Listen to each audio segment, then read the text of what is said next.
Baik, Assalamualaikum warahmatullahi wabarakatuh. Kita masuki ke pertemuan ke-12 ya, mengenai perencanaan keuangan. Nah, jadi setiap perusahaan itu wajib ya ada perencanaan keuangannya. Tujuannya apa? Tujuannya itu adalah untuk memperkirakan bagaimana posisi keuangan perusahaan di masa yang akan datang.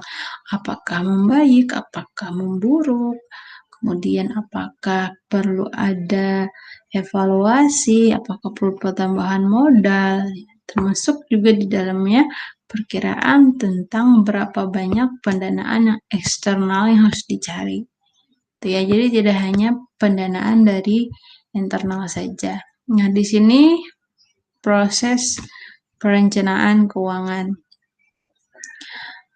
Nah, yang pertama terlebih dahulu adalah kita harus mengumpulkan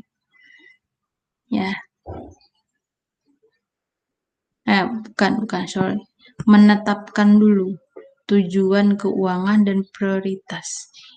Setiap perencanaan pasti diawal dengan tujuan. Sama seperti kita penelitian, ketika kita melakukan penelitian, maka kita punya tujuan dulu di bab awal.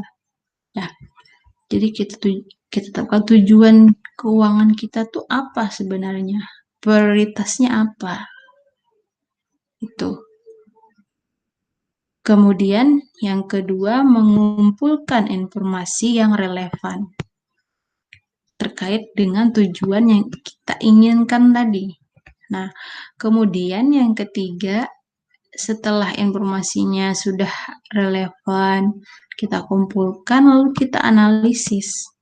Ya, kita analisis informasi yang ada, lalu kita sajikan rekomendasi perencanaan keuangan. Karena kita menganalisis sudah dapat hasil tentunya ya. Nah, setelah kita sajikan, kita implementasikan. Biasanya kalau di penyajian ini direkomendasikan apakah bisa diterapkan sesuai tujuan dan prioritas tadi. Apakah misalkan ketika tahun depan misalkan harus menerima dana sekian dari eksternal, lalu informasinya sudah dapat dari investor, kemudian dianalisis, lalu direkomendasikan ke atasan, lalu kalau disetujui diimplementasikan, kemudian baru diawasi. Lah, lalu apalagi berlanjut ini circle. Nah, terus terjadi ya, tidak berhenti. Kalau berhenti berarti perusahaan itu bangkrut. Nah, itu prosesnya. Jadi berapa? Ada 1, 2, 3, 4, 5, 6. Financial planning process. Nah, lalu sebenarnya manajemen keuangan yang efektif itu bagaimana sih? Gitu ya. Nah, ini di sini ada sebuah foto ya. Bagaimana menggambarkan sebuah input, kemudian diproses, kemudian menghasilkan output. Nah, lalu bagaimana input itu efektif dalam manajemen keuangan? Outputnya bagus. Nah, jadi ada hal yang harus diatur. Kita dari tujuan dulu ya, karena kan ketika kita memulai perencanaan memulai dengan tujuan gitu. Tujuannya apa? Tujuannya itu adalah untuk menghasilkan sebuah pencapaian gitu ya, pencapaian dalam keuangan. Nah, lalu apa yang harus dilakukan ketika manajemen keuangan itu efektif? Nah, ada efforts-nya, managerial efforts-nya.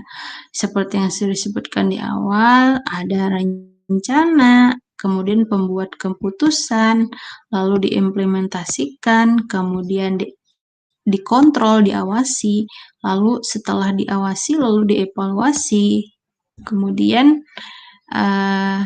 beradaptasi ya, dievaluasi, kemudian di apa namanya, kopas ya, copy paste, maksudnya apa namanya, rencana yang sudah diimplementasikan tadi dievaluasi, lalu di apa, di copy gitu yang bagusnya, dibuang itu bagusnya, makanya ada adaptingnya di sini, lalu feedback di sini.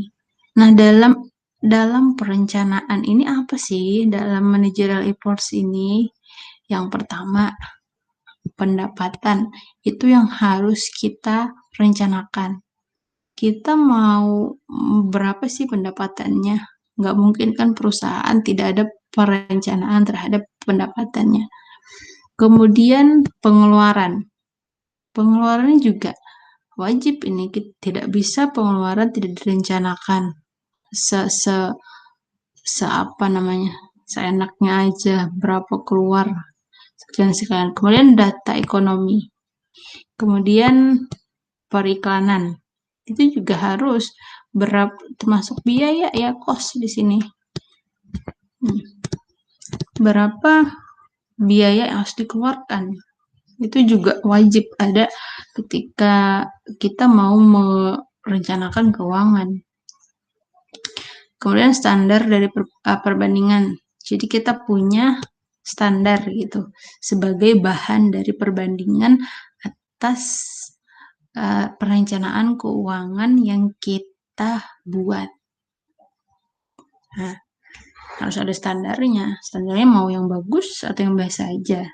Lalu di dalam kita membuat perencanaan yang harus diperhatikan ini, lalu ada nilai-nilai atau beberapa hal yang masuk juga di dalamnya. Itu yang pertama, nilai value ya. Nilai-nilai perusahaan itu harus diperhatikan.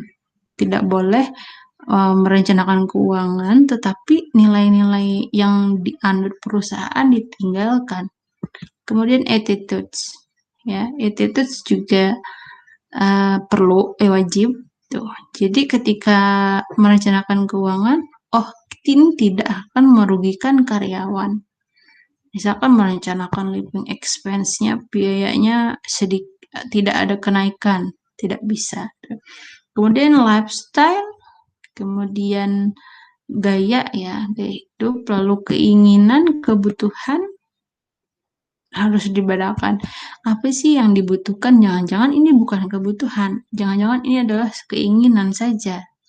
Jadi yang pertama itu needs dulu, baru wants. Kemudian people ini masuk SDM ya. Kemudian di sini juga human research. Bagaimana pengelolaan sumber daya manusia, lalu di sini pengelolaan sumber daya alam, kemudian keuangan dan kekayaan. Nah, ini juga penting nih quotes ini. Lalu ada tiga hal juga yang tiga perencanaan secara garis besar gitu. Yang pertama ada perencanaan keuangan dalam biaya, dalam pengeluaran, maksudnya spending, pembelanjaan uang yang harus dikeluarkan. Nah, kalau ini risiko. Jadi tidak bisa faktor risiko ini ditinggalkan ketika merencanakan keuangan. Nah, kemudian financial plans for capital accumulation. Nah, di sini akumulasi dari modal ya. Tuh. Itu adalah hal-hal yang diperhatikan dalam manajemen keuangan yang efektif. Lalu perencanaan keuangan terbagi atas dua. Ada jangka panjang dan juga jangka pendek. Jangka panjangnya apa? Jangka pendeknya apa? Nah, kita bahas jangka panjang dulu. Model presentasi penjualan laporan keuangan proforma. Nah, di sini mendasarkan bahwa perusahaan akan memerlukan dana yang makin besar dalam jangka waktu yang panjang karena aktivitasnya meningkat. Sehingga ukuran dari perencanaan jangka panjangnya adalah penjualan yang terus meningkat. Jadi asumsinya bahwa rekening berubah sesuai penjualan, ya. Kemudian untuk menggunakan metode ini, laporan keuangan performa ini diperlukan identifikasi rekening yang berubah apabila penjualan berubah. Itu kas, piutang, kemudian persediaan. Lalu yang kedua, kebijakan keuangan yang dianut oleh perusahaan. Nah, ini juga penting ya. Ya, ini sangat penting memang. Jangan-jangan perusahaannya menganut kebijakan keuangan misalnya full approach. Nah, atau demand approach itu. Kemudian perencanaan jangka pendek. Perencanaan jangka pendek ini berdimensi waktunya kurang dari 1 tahun. Nah, kenapa? Ya, namanya juga jangka pendek ya. Jangka pendek ini kurang dari 1 tahun. Apa yang paling penting di dalam jangka pendek ini adalah likuiditas. Likuiditas itu masih ingat ya? Likuiditas itu adalah cair.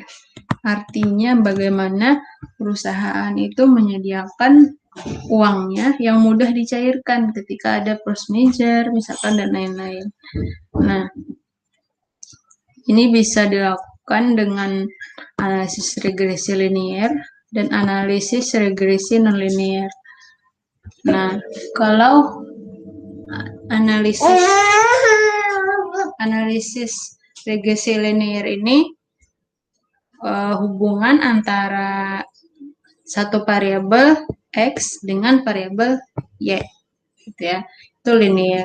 Nah, kalau non-linear ini apabila diketemukan hubungan antara satu rekening dengan penjualan ternyata tidak bersifat linear, maksudnya tidak sejalan. Misalkan kalau yang linear kan di sini mempengaruhi ya, misalkan penjualan itu mempengaruhi terhadap laba. Nah, kalau non-linear ini bisa misalkan seperti profitabilitas dengan likuiditas. Nah, itu analisis regresi non-linear karena mereka tidak bersifat linear, tidak bersamaan. Nah, untuk perencanaan keuangan dan perencanaan strategis, perencanaan keuangan ini kan terutama yang jangka panjang itu dilakukan bersama-sama dengan perencanaan strategis perusahaan. Ya, tentu ketika merencanakan keuangan tentu harus ada perencanaan strategis perusahaan juga sehingga konsisten antara keuangan sama strategi rencananya perusahaan. Jadi nanti ketika ada pembiayaan yang keluar ya memang sesuai dengan apa yang direncanakan oleh si perusahaan, sehingga ada beberapa strategi yang harus dikembangkan. Tuh. Nah, strateginya apa saja? Yang pertama ada pertumbuhan agresif. Pertumbuhan agresif itu apa? Yaitu perusahaan itu dia agresif ya. Agresif tuh kalian pasti tahu lah agresif gitu. Maka perusahaan ini mencoba merebut pangsa pasar pesaing. Jadi dana ini cukup besar. Kenapa? Karena dia bersaing dengan perusahaan yang sejenis. Misalkan perbankan yang sama perbankan, gimana caranya bikin advertising yang sangat menarik tuh. Kemudian yang kedua ada strategi pertumbuhan moderat. Nah, kalau strategi ini terkait dia lebih kepada internal. Nih kan pertumbuhan nih. Lalu di sini yang dimaksudkan adalah pertumbuhan penjualan yang disebabkan pertumbuhan permintaan industri yang bersangkutan. Jadi di sini tidak ada upaya mau merebut pasar pesaing. Kenapa? Karena pertumbuhan. Karena apa? Karena memang tujuannya adalah pertumbuhannya perusahaan, gitu. Moderat ya, pertumbuhan moderat yang hanya internal aja. Kalau yang agresif kan harus internal dan eksternal. Nah, pertumbuhan ini diharapkan dapat dibiayai dari hasil operasi perusahaan saja atau dananya internal. Lalu yang ketiga, apabila produk yang dihasilkan diperkirakan sudah tahap kedewasaan, maka perusahaan siap-siap beralih ke bisnis lain. Dan dari bisnis ini diinvestasikan ke bisnis lain. Jadi itu pertumbuhan yang moderat. Kalau di sini kan berusaha merebut nih pasar pesaing, kalau di sini enggak. Di sini fokus ke pangsa pasar yang sendiri apa eh, fokus pada penjualan sendiri, lalu kalau sudah bagus hasilnya baru siap-siap untuk beralih ke bisnis yang lain. Nah, itu tadi terkait perencanaan keuangan. Ada beberapa hal yang harus kita pahami, baik itu jangka panjang ataupun jangka pendek. Lalu bagaimana agar keuangan itu efektif, apa aja sub yang harus dipenuhi, lalu apa aja nilai-nilai perusahaan, lalu tujuannya, apakah input itu ketika diproses itu akan menghasilkan output yang bagus, lalu bagaimana prosesnya. Itu ya. Oke, sekian untuk pertemuan kali ini. Saya mohon maaf apabila itu berada ya. Assalamualaikum warahmatullahi wabarakatuh.